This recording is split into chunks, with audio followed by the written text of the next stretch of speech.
আমার বন্ধুরা, আশা করি ভালো আছো। Welcome to my channel honours Broz educational. বন্ধুরা, আজকে আমাদের আলোচনার বিষয় হলো একটি নভেল যার নাম ওয়েদারিং হাইটস। এই ওয়েদারিং হাইটসের কোশ্চেন আনসার নিয়ে একটু আলোচনা, অর্থাৎ ওয়েদারিং হাইটস ন্যারেটিভ টেকনিক্স সেই বিষয়ে খানিকটা আলোচনা, এর সেটিং, অ্যাটমসফিয়ার, ক্যারেক্টার্স, সঙ্গে থাকবে ক্যারেক্টার অফ হিথক্লিফ। তারপর আলোচনা হবে the novel as a Gothic one. এখানে সুপারন্যাচারাল এলিমেন্টস রয়েছে, সেই বিষয়ে কথা হবে। এবং এই নভেলের মধ্যে একটা সাইকোলজিক্যাল বিষয় রয়েছে, এমিলি ব্রন্টির লেখা উইদারিং হাইটস। তাহলে বন্ধুরা, শুরু করছি। সার্বিক একটা আলোচনা, তোমাদের উত্তর লিখতে খানিকটা আইডিয়া আসবে। সেটা হলো আমাদের novel Wuthering Heights, written by Emily Bronte. Emily Bronte was an English novelist and a poetess. তার যে এই Wuthering Heights is her only novel, একমাত্র নভেল উইদারিং হাইটস। কার লেখা? এই এমিলি ব্রন্টির লেখা। Published under the pen name Ellis Bell. Ellis Bell নামে, ছদ্মনামে তিনি এই নভেলটি লিখেছিলেন। এই নভেলের যে narrative technique follows different style. এর স্টাইলটা কিন্তু আলাদা, স্বতন্ত্র রয়েছে ন্যারেটিভ টেকনিকটা। আর এই নভেল ইজ গথিক বলা হয়, একটু সুপারন্যাচারাল বিষয় রয়েছে, ভৌতিক, অ্যাজ ওয়েল এজ সাইকোলজিক্যাল, মনস্তাত্ত্বিক বিষয় রয়েছে।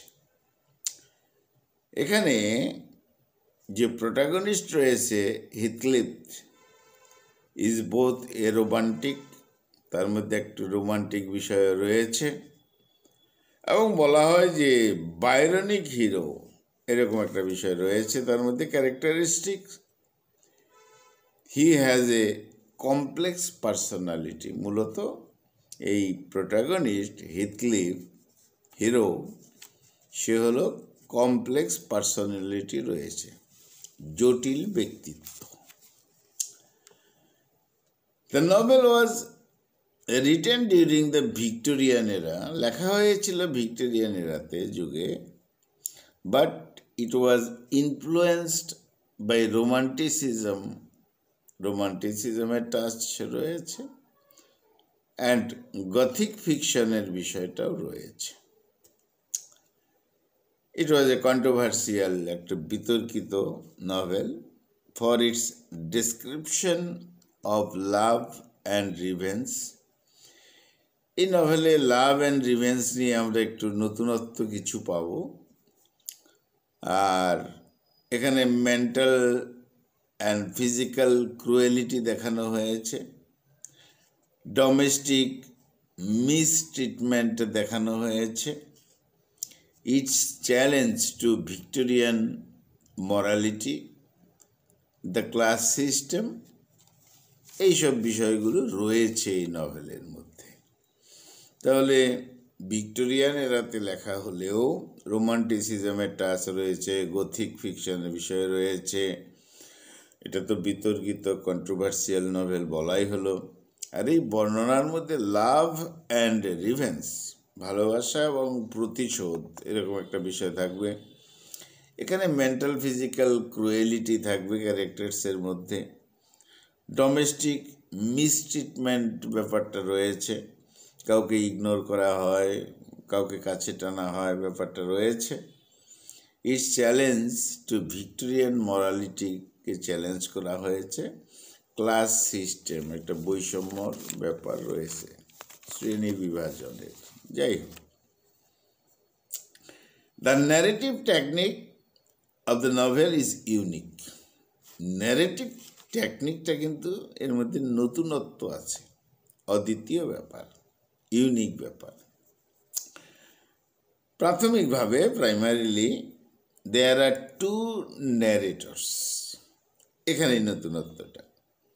আমরা সাধারণত জানি নভেল স্টোরি একজন ন্যারেটরই থাকে, কিন্তু এখানে দেয়ার আর টু ন্যারেটর্স। প্রথমত বলা হচ্ছে দুজন বক্তা। একজন হলো মিস্টার লকুট আর আরেকজন হলো বক্তা নেলি ডেন। দুজন কিন্তু ন্যারেটর্স। তাহলে এর মধ্যে বৈচিত্র্য, দুজন ন্যারেটর্স প্রাথমিকভাবে। আরও কথা আছে, the presence of the two narrators, এই যে দুইজন যে বক্তা রয়েছে, does not mean that the events of the story do not advance from two different stand points.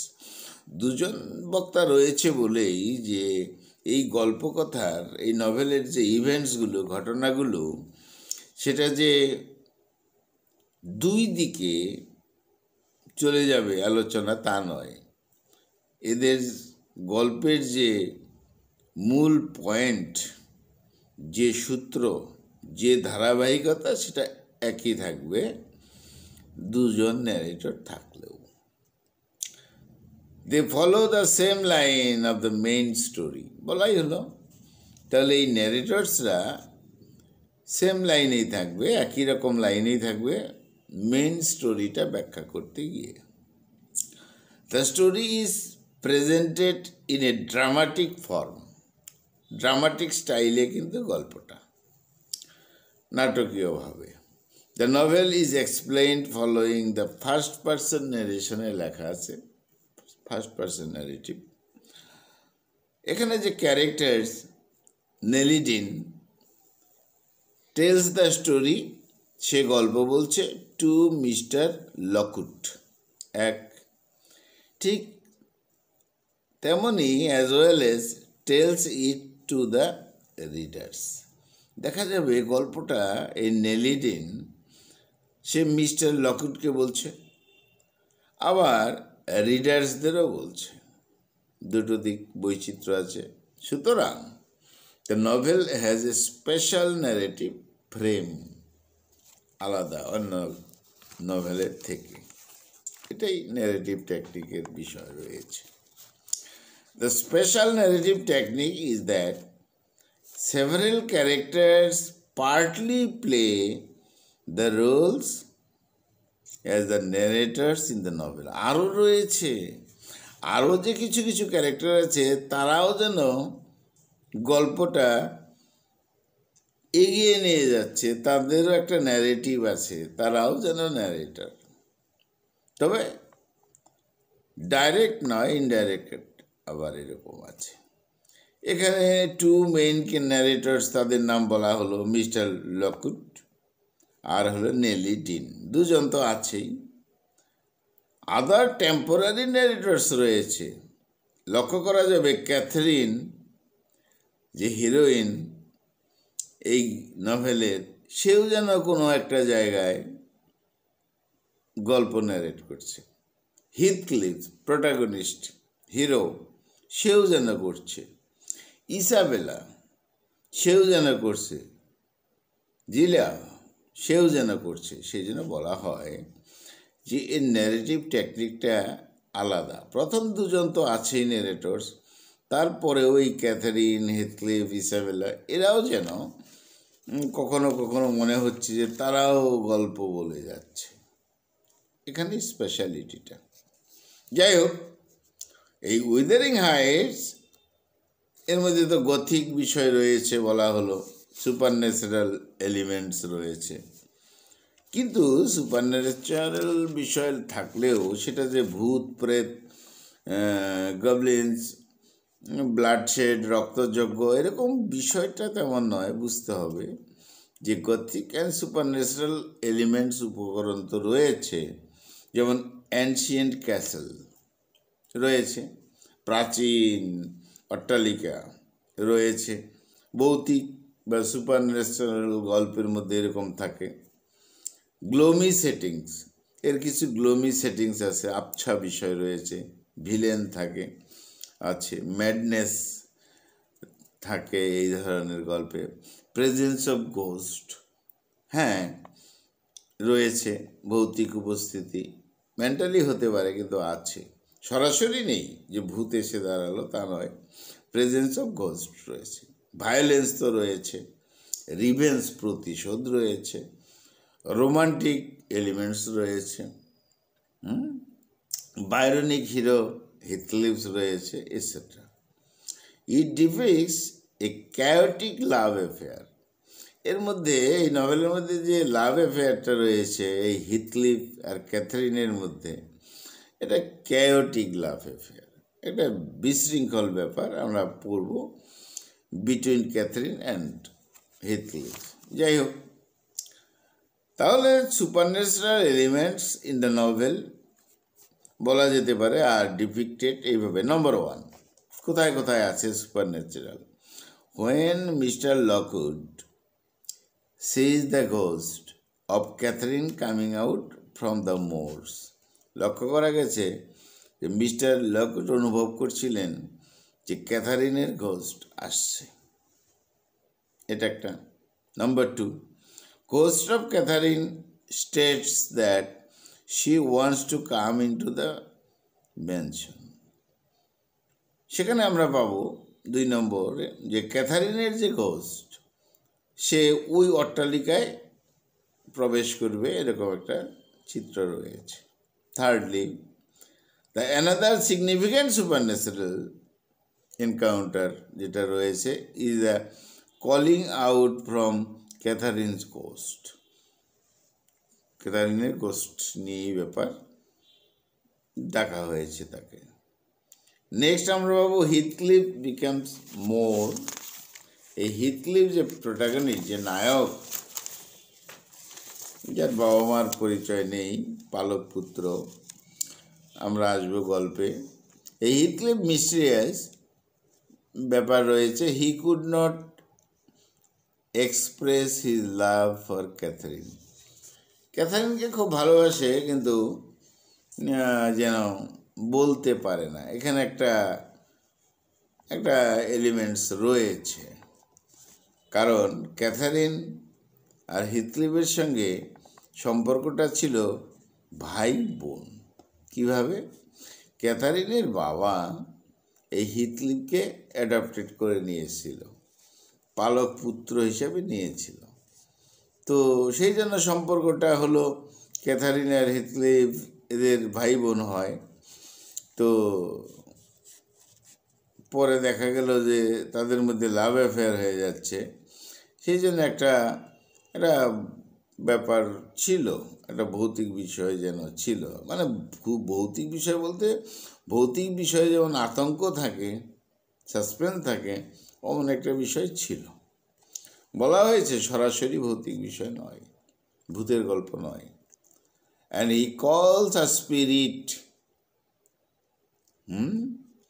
Heathcliff say direct বলতে পারছে না, তাই ক্যাথারিনের স্পিরিটকে বলছে সে তাকে ভালোবাসে ইত্যাদি। Next, the other supernatural element is the opening of the graveyard of Catherine. ক্যাথারিনের যখন মৃত্যু হয় তার সমাধিস্থলে এরকম একটা বিষয় রয়েছে। আর হিথক্লিফ ওপেন্স আর গ্রেভিয়ার্ড, সে যেন ওই ক্যাথারিনের সমাধিস্থলটা খুলে ফেলে, অ্যান্ড স্লিপস উইথ হার, তার সাথে ঘুমায়। আর হিথক্লিফ হিমসেলফ ইজ টর্চার্ড, সে নিজেই টর্চার্ড হয়, অত্যাচারিত হয় বাই হিজ ওন ইমোশন। হিথক্লিফের যে নিজের আবেগ রয়েছে তার দ্বারা যখন সে অত্যাচারিত হয় তাতে যেন মনে হয় যে ভৌতিক একটা ব্যাপার রয়েছে, আসলে ভূত আসে না। যাই হোক, this add to the gothic atmosphere in the novel. তাহলে রয়েছে একটা পরিবেশ রয়েছে, নতুনত্ব তাই। The novel is a critical piece of gothic literature due to its study of darkness in human consciousness. এটা হলো মূল কথা। এখানে যে গতিক ব্যাপারটা দেখানো হয়েছে, যে স্টাডিটা করা হয়েছে, এখানে সেটা হলো ডার্কনেসটা কোথায়?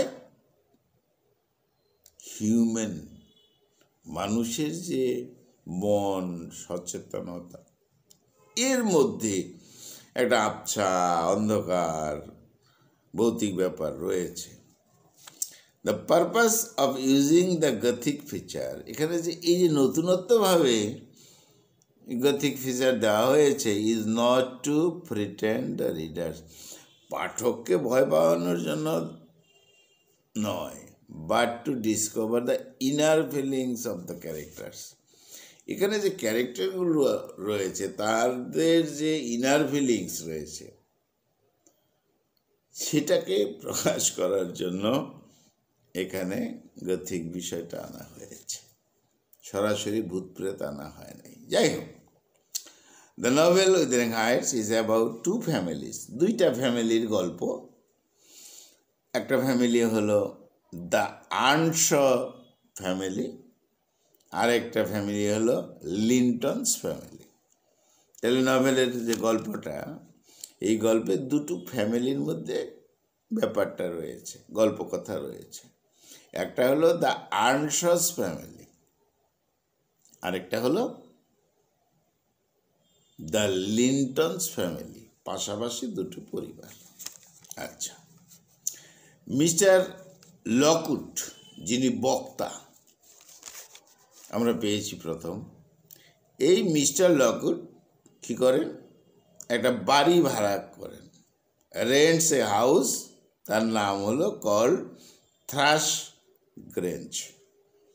মিস্টার লকউড তিনি একটা বাড়ি ভাড়া করলেন ইন ইয়র্কশায়ার স্থানে বাড়ি ভাড়া করলেন। আচ্ছা, হি লার্ন সামথিং মিস্টেরিয়াস, এবার তিনি জানতে পারলেন রহস্যময় কিছু about the history of the two families. এই দুইটা ফ্যামিলির মধ্যে প্রবলেম রয়েছে, ইতিহাস আছে। কি? He learns from the housekeeper Nelly Dean, housekeeper আছে তার কাছে জানতে পারলো, তার কাছে জানতে চেয়েছিল এই ফ্যামিলি, এই অট্টালিকা সম বাড়ি, আমার কাছে একটু রহস্য রহস্য মনে হয়, ভৌতিক ভৌতিক মনে হয়, ব্যাপার কি? তখন নেলিডিও একজন বক্তা কিন্তু হলো। ঠিক আছে, অর্থাৎ মিস্টার লকউড বলছেন, নেলিডিন আবার বলছেন, দুজনের আলোচনা কথাবার্তার মধ্যে গল্প কথা চলছে, এই জন্য দুইজন narrators. From the farm Wuthering Heights, তাহলে উইদারিং হাইটসটা কি? একটা ফার্ম হাউস, একটা অট্টালিকা সমবাড়ি, বিশাল বাড়ি, উইদারিং হাইটস। এই উইদারিং হাইটস থেকে মিস্টার আর্নশ, উইদারিং হাইটসে যিনি থাকেন, যে ফ্যামিলিতে থাকে তার নাম হলো আর্নশ ফ্যামিলি, তাহলে তার হেডম্যান হলো Mister Earnshaw. Mister Earnshaw went to Liverpool on a business trip. তাহলে এই উইদারিং হাইটস থেকে মিস্টার আর্নশ, বাড়ির মালিক, তিনি লিভারপুল স্থানে গিয়েছিলেন on a business trip, business করতে। He found there a little boy, হঠাৎ করে তিনি একটা 7-8 বছরের ছেলেকে পান, খুঁজে পান, লাইক এ জিপসির মতন, যাযাবরের মতন। He brought the boy at home, তাকে বাড়িতে নিয়ে এলো। কে? Mister Earnshaw. ভালো কথা। Mister Earnshaw introduce the boy to his family members. আর্নশর ফ্যামিলিতে ছিল তার ওয়াইফ, সন হিন্ডলে, এবং তার এক মেয়ে ছিল ডটার ক্যাথারিন। এই তিনজনের সাথে পরিচয় করে দিলেন মিস্টার আর্নশ। তাহলে এই ছেলেটিকে নিয়ে এলো লিভারপুল নামক স্থান থেকে, বিজনেস ট্রিপে গিয়েছিলেন, তার মায়া লেগেছে, অ্যাডাপ্টেড করে নিয়ে আসছেন, পালিত ছেলে হিসাবে নিয়ে এসছেন। আর এবার বাড়িতে এনে তার ওয়াইফ, তার ছেলে হিন্ডলে, তার মেয়ে ক্যাথরিন, তাদের সাথে পরিচয় করে দিল। আর এই মিস্টার আর্নশই নাম রেখে দিল এই ছেলেটি, অনাথ ছেলেটি, যার নাম হলো হিথক্লিফ। ভালো কথা। এবার মিস্টার আনসার যে ওয়াইফ আর তার যে son Hindley did not like the adopted son Heathcliff. হিথক্লিফকে পছন্দ করে না কে? ওয়াইফ আর son Hindley. But Catherine welcome him, কিন্তু মেয়েটা কিন্তু হিথক্লিফকে, যার নাম রাখা হলো অনাথ ছেলে, তাকে ওয়েলকাম করেছে। হিথক্লিফ ওয়াজ এ স্ট্রেঞ্জ, একটু অদ্ভুত ধরনের ক্যারেক্টার, সাইলেন্ট বয়, চুপচাপই থাকে, শান্তশিষ্টই। He did not mind on the rude behaviour of Hindley. Hindley সে দেখলো আপদ একটা বাড়িতে এসেছে, হিনলের ছেলে, সে খুব কর্কশ ব্যবহার করে, মারপিটও করে, কিন্তু হিথক্লিফ কিছু বলে না। মিস্টার আনসার ওয়াইফ কি হলো, সেও খারাপ ব্যবহার করতো, যাই হোক তিনি একদিন মারা গেলেন। আর তখন Hindley sent to college hostel for his higher education. Mister Shaw কী করলেন, ছেলে হিনলেকে পাঠিয়ে দিলেন হায়ার এডুকেশনের জন্য, হোস্টেলে থাকবে, এরকম বিষয়। এইভাবে বয়স হচ্ছে। ইন হিজ ওল্ড এজ, বৃদ্ধ বয়সে মিস্টার আর্নশ রিয়ালাইজড দ্যাট, বুঝতে পারলেন যে হিনলে ডিসলাইক হিথক্লিফ। হিনলে তো পছন্দ করে না হিথক্লিফকে, হিনলের কাছে একটা আপদ হলো Heathcliff.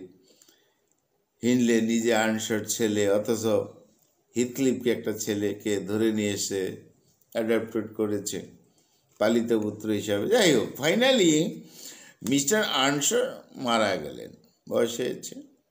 After few years হিনলে return, বাড়িতে এলো উইথ হিজ ওয়াইফ ফ্রান্সিস। ওই যে পড়াশোনা করতে গিয়েছিল, ফ্রান্সিস নামক মেয়েকে বিয়ে করে বাড়িতে চলে এলো। কারণ কি, মা মারা গেছে, বাবাও মারা গেছে, মিস্টার আর্নশ মারা গেছে, অত হিনলে এখন বস। আর হিনলে treated Heathcliff as a servant. এই হিথক্লিফ ছেলেটার প্রতি, অনাথ ছেলেটার প্রতি, যেটা হিনলের বাবা নিয়ে এসেছিল পালক পুত্র হিসাবে, তার সার্ভেন্টের মতন ব্যবহার করে। আর সেই সময় দেখা গেল, at the time Heathcliff and Catherine loved each other very much. সর্বনাশ, সম্পর্কে হিথক্লিফ আর ক্যাথারিন তো বোন, কিন্তু ভেতরে ভিতরে হিথক্লিফ অ্যান্ড ক্যাথারিন দুজনকে খুব ভালোবাসে। যাই হোক, একদিন কি হয়েছে, one day Catherine and Heathcliff, তারা সবসময় মেলামেশা করে, মাঠে ঘাটে ঘুরে বেড়ায়, তাদের প্রেম নিবেদন হয়। বয়স বেশি না, 13-14, দুজনের মধ্যে 13-14-15 মধ্যে দুজনের বয়স। তা Catherine and Heathcliff arrived at the Lintons family. প্রথমেই বলছিলাম আর্নশ ফ্যামিলি, লিন্টনস ফ্যামিলি। এই ক্যাথারিন আর হিথক্লিফ দুজনে খেলতে খেলতে একদিন পৌঁছে গেল কোথায়, একটু দূরে লিন্টনস ফ্যামিলিতে পৌঁছে গেল। কেন, কিভাবে? আনএক্সপেক্টেডলি, অপ্রত্যাশিতভাবে Catherine was caught by a bulldog there. Bulldog, কুকুর আক্রমণ করেছিল ক্যাথারিনকে। তখন কি হলো, এডগার অ্যান্ড ইসাবেলা, ওই লিন্টন ফ্যামিলির ছেলে হলো এডগার আর মেয়ে হলো ইসাবেলা, অর্থাৎ brother and sister of Linton family, দুজন, Edgar, Isabella, brought Catherine inside their house, বাড়ির ভেতরে নিয়ে গেল, যেহেতু বুলডগ আক্রমণ করেছে। দে টুক কেয়ার, যত্ন নিল, বাট দে নেগলেক্টেড হিথক্লিফ। মেয়েটাকে যত্ন করলো, ক্যাথারিনকে যত্ন করলো, কিন্তু তার সাথে যে ছেলেটা আছে হিথক্লিফ, তার খবর পরিচয় জেনে যে তাকে পালিতভাবে আনা হয়েছে ইত্যাদি ইত্যাদি, হিথক্লিফকে নেগলেক্ট করলো। কে? এডগার অ্যান্ড ইসাবেলা, এই দুই ভাই বোন লিন্টন ফ্যামিলির। হলো, হিথক্লিফকে ছুঁড়ে ফেলে দিল আর কি। যাই হোক, এইভাবে Catherine stayed there for few weeks, কয়েক সপ্তাহ এই লিন্টন ফ্যামিলিতে থাকলো। কে? ক্যাথারিন। আর হিথক্লিফ তো বাড়ি চলে গেছে, পাঠিয়ে দিচ্ছে। যে এই সময়ে ক্যাথারিন লাভড ওই বাড়ির যে ছেলে এডগার তাকে ভালোবাসলো, লিভিং হিথক্লিফ। হিথক্লিফকে দূরে সরিয়ে দিল, এডগারকে ভালোবাসলো। যাই হোক, এদিকে কি হয়েছে, হিডলের যে ওয়াইফ ফ্রান্সেস, অর্থাৎ হিথক্লিফ যে বাড়িতে থাকে, আর্নশ ফ্যামিলি, হিনলের যে wife Frances gave birth to a son Hareton, একটা শিশু সন্তান, ছেলে সন্তান জন্ম দিয়েছে। কে? হিনলের যে ওয়াইফ ফ্রান্সেস, সেই ছেলের নাম কিন্তু রাখা আছে হ্যারিটন। হিনলে আর্নশ ফ্যামিলির। আর এই ছেলে জন্ম হওয়ার সময়, ভূমিষ্ঠ হওয়ার সময় কিন্তু এই ফ্রান্সেস ডাইড, মারা গেল। আর হিনলে বিকেম আপসেট, স্বাভাবিক আপসেট হয়ে গেল, এমনিতেও উশৃঙ্খল ছেলে হিনলে, অ্যান্ড অ্যাডিক্টেড টু অ্যালকোহল, মদাসক্ত হয়ে গেল, অ্যান্ড গ্যাম্বলিং, জুয়া খেলতে শুরু করে দিল। কে? হিনলে। সে কে? আর্নশ ফ্যামিলির ছেলে। হিনলের বাবা আর্নশ মারা গেছেন, মা মারা গেছেন, হিনলের ওয়াইফ মারা গেছেন, এক সন্তান হয়েছে হ্যারিটন। এইবার সে মাদকাসক্ত হয়ে গেল, অ্যাডিক্টেড টু অ্যালকোহল, গ্যাম্বলিং, জুয়া খেলে ইত্যাদি। হিনলে ট্রিটেড হিথক্লিফ ভেরি ব্যাডলি, স্বাভাবিক এরকম ক্যারেক্টার। তার মধ্যে আবার বাড়িতে হিথক্লিফ থাকে, হিথক্লিফ আবার ওই বাড়ির ছেলে হয়ে গেছে। আর্নশও খুব ভালোবাসতো হিথক্লিফকে। যাই হোক, এইবারে হিনলে আর হিথক্লিফ দ্বন্দ্ব স্বাভাবিক। আর তাকে হিনলে তো ট্রিটেড, হিথক্লিফ তাকে ট্রিটেড করে ভেরি ব্যাডলি, খারাপভাবে। এডগার অলসো, এদিকে তো ক্যাথারিন অনেক দিন ছিল এডগারদের বাড়িতে। ক্যাথারিন তো ভালোবেসে ফেলেছে এডগারকে, একটু জেন্টলম্যান, অর্থ আছে, ভালো ফ্যামিলি। আর এই এডগার ছেলেটিও ক্যাথারিনকে ভালোবেসে ফেলেছে। তাহলে ক্যাথারিন আগে ভালোবাসতো কাকে? হিথক্লিফকে। এবার কাকে ভালোবাসলো? এডগারকে, বড় ফ্যামিলির ছেলে। অলদো ক্যাথারিন লাভড হিথক্লিফ, যদিও হিথক্লিফকে ভালোবাসতো, সিরিয়াসলি ভালোবাসতো, কিন্তু এখন Catherine was attracted to Edgar's wealth, জেন্টলম্যানার। এই এডগারকে এখন ক্যাথারিনের খুব ভালো লাগে।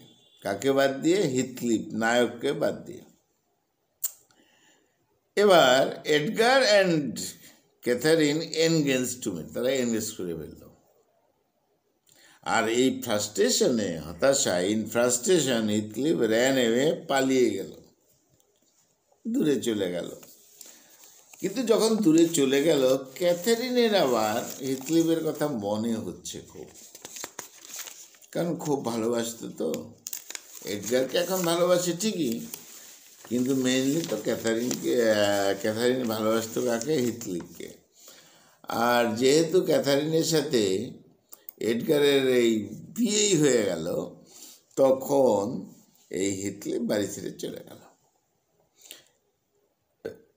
আর যখন হিথক্লিফ চলে গেল, স্বাভাবিকভাবেই ক্যাথারিন, তার খুব কষ্ট লাগছে হিথক্লিফের জন্য। She felt the presence of Heathcliff in a stormy night. ঝড়ের রাত্রে লক্ষ্য করছে ক্যাথারিন যে ওই তার ভালোবাসার মানুষটি হিথক্লিফ আসছে, ভৌতিক ব্যাপার যেন আসছে, দেখতে পাচ্ছে। তো মনের চিন্তা, স্বপ্ন, ভালোবাসা এইভাবেই। তবে এখানে যেন হচ্ছে ভৌতিকভাবে, আসলে তো হিথক্লিফ নাই, দূরে চলে গেছে, পালিয়ে গেছে কষ্ট পেয়ে। কিন্তু ক্যাথারিন ভুলতে পারছে না, হিথক্লিফকে দেখতে পাচ্ছে রাত্রে ঝড়ে। হিথক্লিফ অনেক বছর পরে, Heathcliff return after few years, বেশ কিছু বছর পরে ফিরে এলো। He had acquired education and huge money. শিক্ষিতও হয়েছে, হিউজ মানি, প্রচুর টাকা হয়েছে কার? হিথক্লিফের। এবার Catherine was overjoyed to see, হিথক্লিফকে দেখে একেবারে খুশিতে ভরে গেল। Catherine was overjoyed to see Heathcliff again, খুব খুশি হয়ে গেল। তো ক্যাথারিনের এটা প্রবলেম, এডগারের সাথে তো তোমার বিয়ে হয়ে গেছে। অথচ ক্যাথারিন যখন দেখলো হিথক্লিফ আবার ফিরে এসছে, তখন ক্যাথারিন যেন এডগারকে ভুলেই যাচ্ছে আবার। হিথক্লিফ স্টেড অ্যাট উইদারিং হাইটসে, সে অপেক্ষা করলো, সেখানেই থাকে। আর এখানে একটা কৌশল নিয়েছিল, হোয়ার হি হেল্প হিন্ডারলি ফাইন্যান্সিয়ালি। ওই যে হিন্ডারলি, সে তো জুয়া খেলে অ্যালকোহলিক হয়ে গেছে।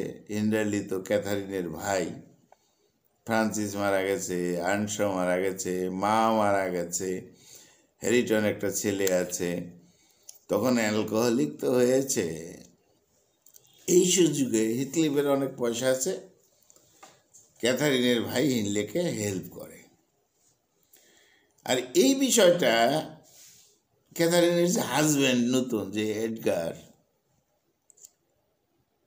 আনহ্যাপি হয়ে যায়, স্বাভাবিক, to observe the relationship between Catherine and Heathcliff. Heathcliff যখন ফিরে এসছে, ক্যাথারিনের সাথে আবার রিলেশন হয়ে গেছে। আর এডগার হাজব্যান্ড তো সহ্য করতে পারছে না, এই নিয়ে একটা বিশৃঙ্খলা শুরু হলো। তাহলে এডগার লিন্ডেন্স ফ্যামিলি আর ক্যাথারিন আর্নশো ফ্যামিলি, অর্থাৎ এডগার আর ক্যাথারিন হাজব্যান্ড অ্যান্ড ওয়াইফ, তাদের সাথে ভয়ঙ্কর সমস্যা শুরু হয়ে গেল। এডগার সন্দেহ করছে ক্যাথারিনকে, কারণ এডগার তো জানতো যে ক্যাথারিনের সাথে ভালোবাসা ছিল কার? হিথক্লিফের। তো হিথক্লিফ চলে গিয়েছিল, চলছিল ঠিকই, কিন্তু যখন হিথক্লিফ আবার ফিরে এসছে, তখন ক্যাথারিনের আর হিথক্লিফের সাথে প্রেম জুড়ে গেছে। আর এটা দেখে, অর্থাৎ ক্যাথারিন ওয়াইফের গণ্ডগোল দেখে, Edgar was furious at Heathcliff, হিথক্লিফের উপর রেগে গেল। Displease to his wife Catherine, ক্যাথারিনের প্রতি দুঃখিত হলো। আচ্ছা, তখন কি হলো? Heathcliff loved Isabella. সর্বনাশ, হঠাৎ করে হিথক্লিফ ক্যাথারিনকে ছেড়ে ইসাবেলার দিকে গেল। ইসাবেলাকে? ওই যে লিন্টন ফ্যামিলি, এডগারের বোন। অর্থাৎ হিথক্লিফ আগে ভালোবাসতো ক্যাথারিনকে, ভালো কথা।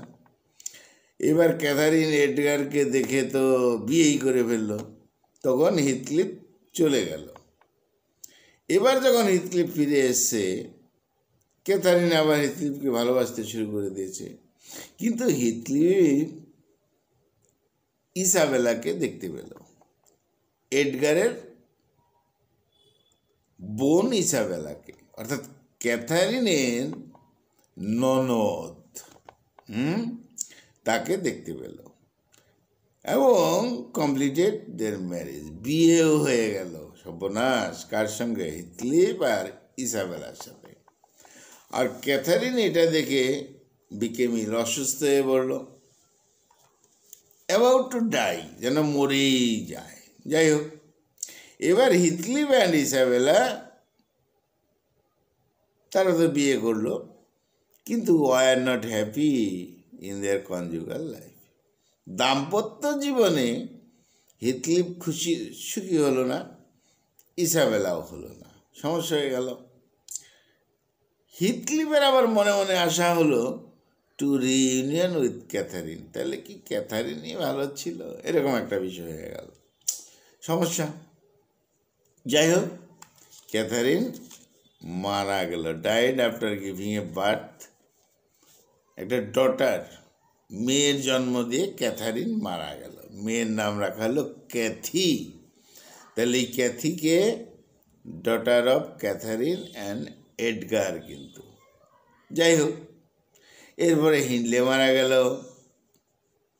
এই ক্যাথারিন, অর্থাৎ ভাই বোন দুজনেই মারা গেল। ক্যাথারিন বোন, সে তো ক্যাথিকে জন্ম দিয়ে মারা গেল, ভূমিষ্ঠ হলো তার মেয়ে ক্যাথি। হিনলেও মারা গেল। উচ্ছৃঙ্খল হয়ে গিয়েছিল, অ্যালকোহলিক ইত্যাদি। এবার হিথক্লিফ কনফিউজড হয়ে গেল টু সি ক্যাথারিনস গোস্ট। এবার হিথক্লিফ ক্যাথারিনের গোস্ট এবার দেখতে পারে, অর্থাৎ ক্যাথারিনের উপস্থিতি দেখতে পারে। হুইচ হান্টেড হিম, তাড়া করে যেন, যেখানে সেখানে যখন তখন মনে হয় ক্যাথারিনের কথা, ভালোবাসার কথা। আর ইসাবেলা, হিথক্লিফের যে ওয়াইফ, সে কী করলো? এসকেপ, পালিয়ে গেল ফ্রম উইদারিং হাইটস, চলে গেল অ্যান্ড ওয়েন্ট টু লন্ডনে গেল, হোয়ার she gave birth A son, হ্যারিটন। হ্যারিটনের জন্ম হলো। যাই হোক, তাহলে ইসাবেলার যে ছেলে হলো হ্যারিটন। ইসাবেলা তখন মারাও গেল এবং তারপরে এডগারও মারা গেল। তাহলে ইসাবেলা এবং এডগারের ছেলে হলো হ্যারিটন, আর ক্যাথারিনের মেয়ে ছিল ক্যাথি। যাই হোক, হিথক্লিফ স্টপড ইটিং, খাওয়া বন্ধ করে দিল, ঘুম, স্লিপিং বন্ধ হয়ে গেল। কার জন্য? ক্যাথারিন।